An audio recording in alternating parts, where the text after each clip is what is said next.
Conexões com Ricardo Bezerra. Oferecimento Dias de Souza. Construindo dias melhores. MIT Aldeota. 117 metros quadrados com 3 suítes. Perfeito para você. Diagonal Engenharia. Há 40 anos, construindo arte. Loteamento fechado com alto padrão BSPA. Olá, meus amigos, bem-vindos aqui a mais um Conexões na TV, diretamente aqui dos estúdios do rádio, de uma forma diferente.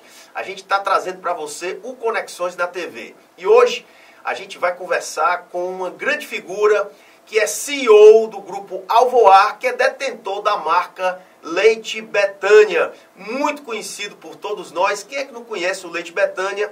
Ele vai contar a história desse grande grupo que começou como Leite Betânia, depois foi vendido para Parmalat, depois foi recomprado e agora se juntou a Embaré, fazendo nascer o grupo Alvoar. Uma incrível história que vai ser contada por ninguém menos do que o seu herdeiro e presidente, meu amigo, meu irmão Bruno Girão. Tudo bem, Bruno? Tudo bem, Ricardo. Um grande prazer estar aqui. Perfeitamente. Aqui nesse programa, meu amigo Bruno, só entra campeão. Aqui não é favor, não é nada.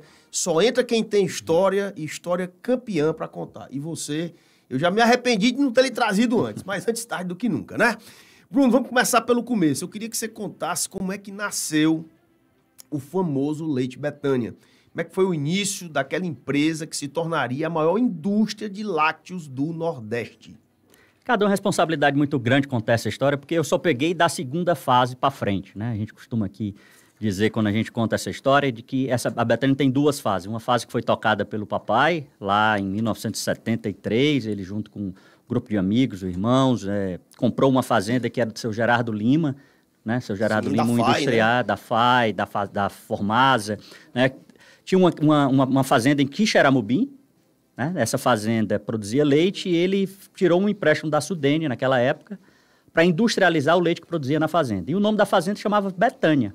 E daí que vem o nome Betânia. Era uma pergunta que eu ia fazer. Tá ali no nosso script, né? De onde é que vem o nome Betânia? Então, Betânia é um nome bíblico, né? A cidade onde Jesus assustou Lázaro, né? E significa casa simples.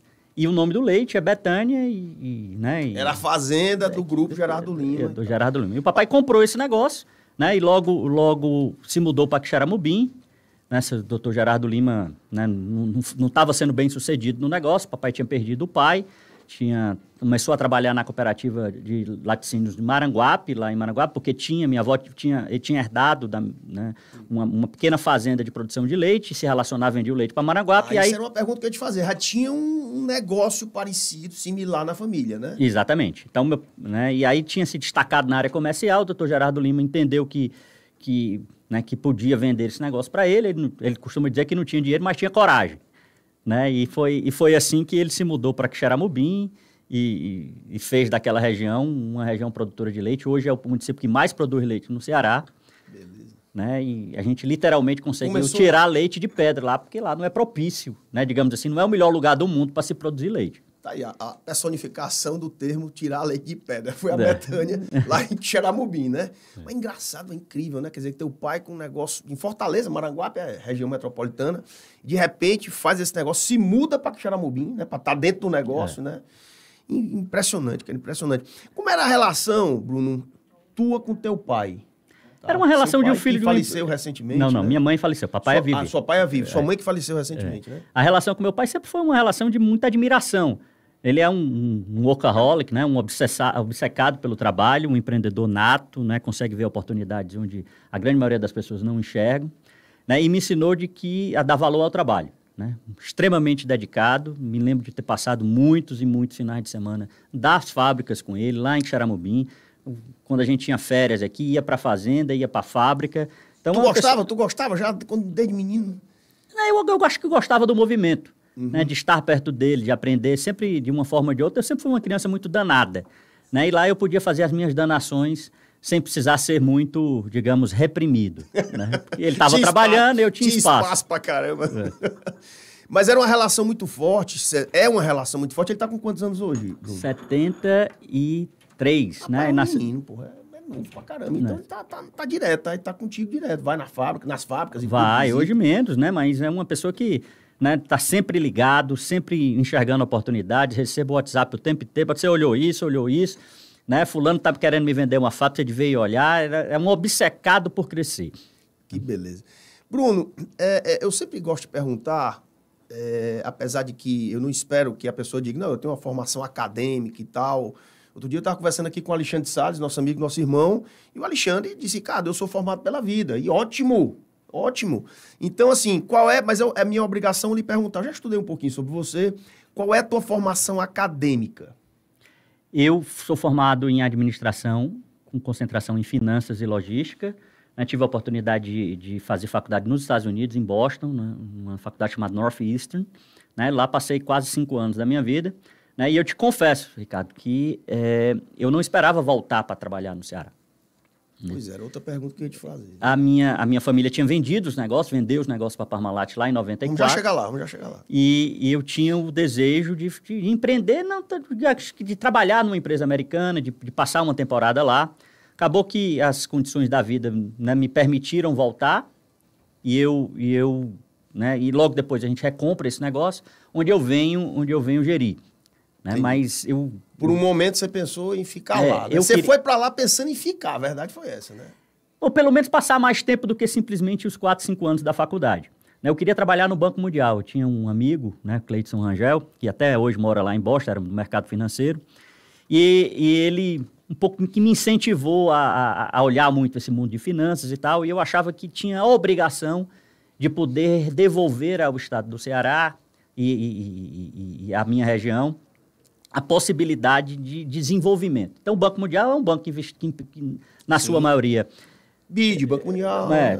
ou seja, emprestam dinheiro para governos. Né? E eu queria fazer parte desse quadro, né, para ajudar a desenvolver o Ceará. Depois eu descobri que eu estou fazendo isso, empreendendo, talvez com mais efetividade do que se tivesse lá no Banco Mundial. Tem nem dúvida. Porque leite é um dos produtos que mais gera emprego no mundo. Tá certo? Só perde para a construção civil.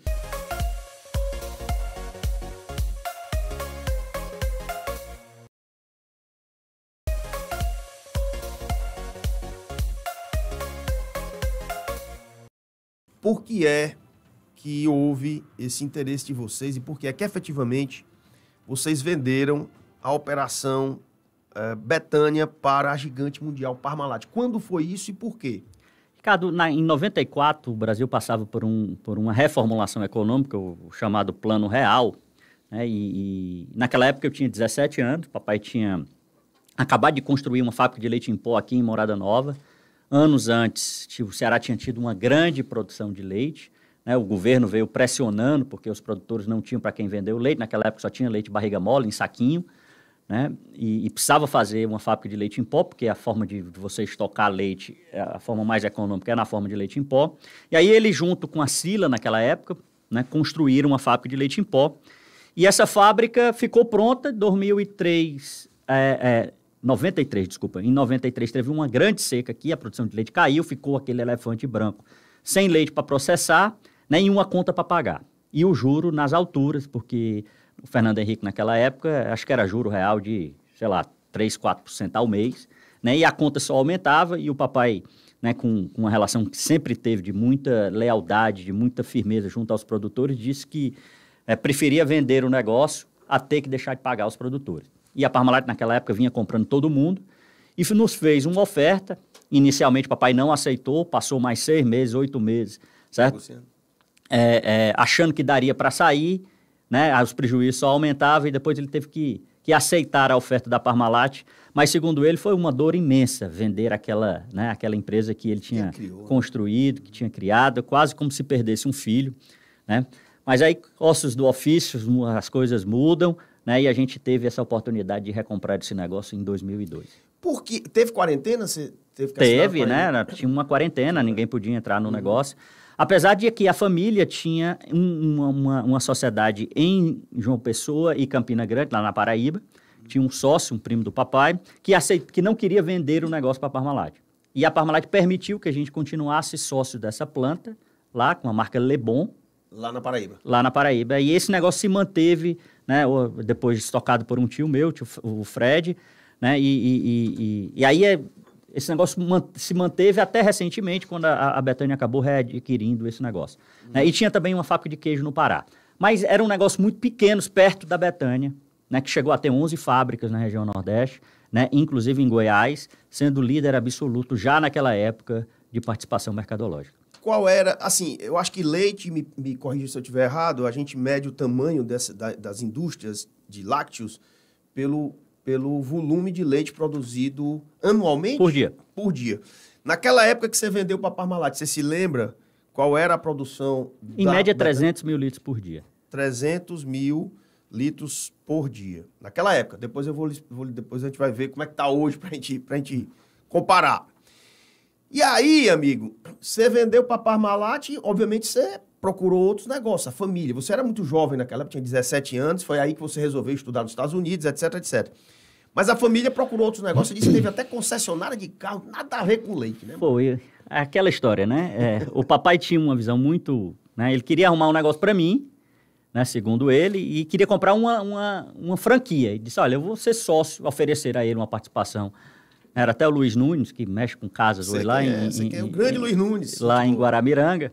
Certo? Luiz Nunes tinha uma sociedade com um português, angolano, eu acho, na verdade. E esse angolano queria sair do negócio e vendeu essa participação para o papai. E eu fiquei encarregado de, digamos assim... tocar o negócio. Tocar o negócio junto com o Luiz. Na verdade, eu era um grande aprendiz, o baluarte do negócio era o Luiz Nunes, que vivia nesse ramo há muito tempo, né? Mas aí foi um desastre, porque depois a gente comprou a parte do Luiz, né? Depois o negócio não deu. E a gente conversava aqui um pouco, né? Eu aprendi uma coisa muito cedo na minha vida. Existe tem negócios bons e negócios ruins. Só não presta aquele que você não conhece. Você não conhece. Certo? E a curva de aprendizado foi terrível, né? Nunca perdemos tanto dinheiro como nesse negócio de concessionária de veículo.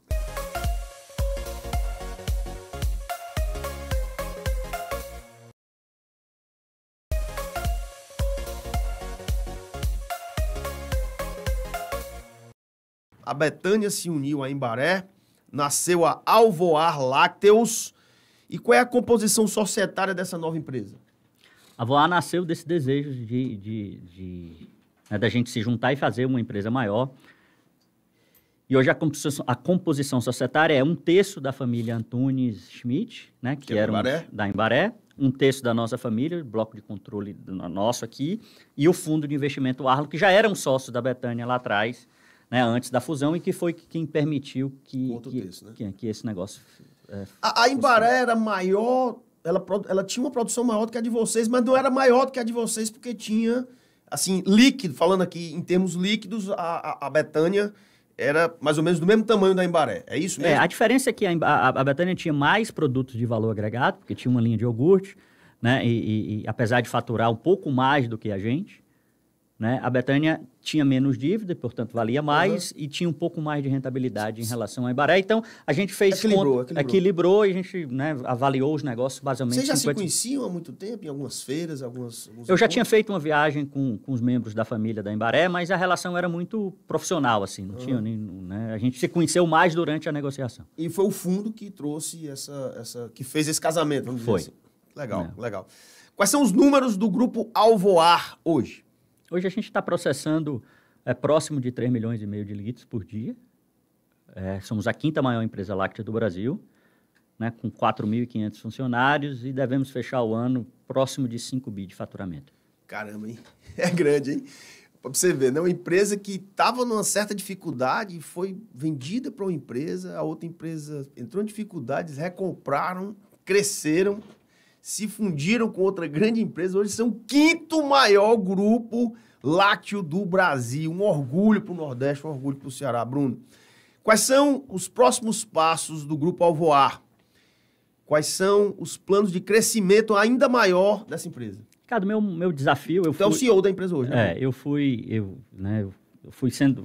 o responsável, né, fui eleito como sendo o responsável para fazer com que esse negócio dê certo, né? Claro, obviamente, ninguém faz nada sozinho, tem um grupo de executivos, pessoas, né, do ramo que está com a gente, tanto do lado da Embaré como da Betânia, para fazer esse negócio dar certo. As estatísticas de fusões não são muito a nosso favor, né? Eu costumava dizer que era 50% com chance de dar certo, né? As mais novas estatísticas é 60% com chance de dar errado, né? Mas o que quer dizer que vai exigir da gente muita humildade, né, para juntar duas culturas. Né? E esse é um momento em que está nos dando, todo mundo que faz a parte das duas empresas, de exercer essa verdadeira humildade. Né? Sabendo Alguém tem que ceder, né? A gente está sempre cedendo nesse processo. Né?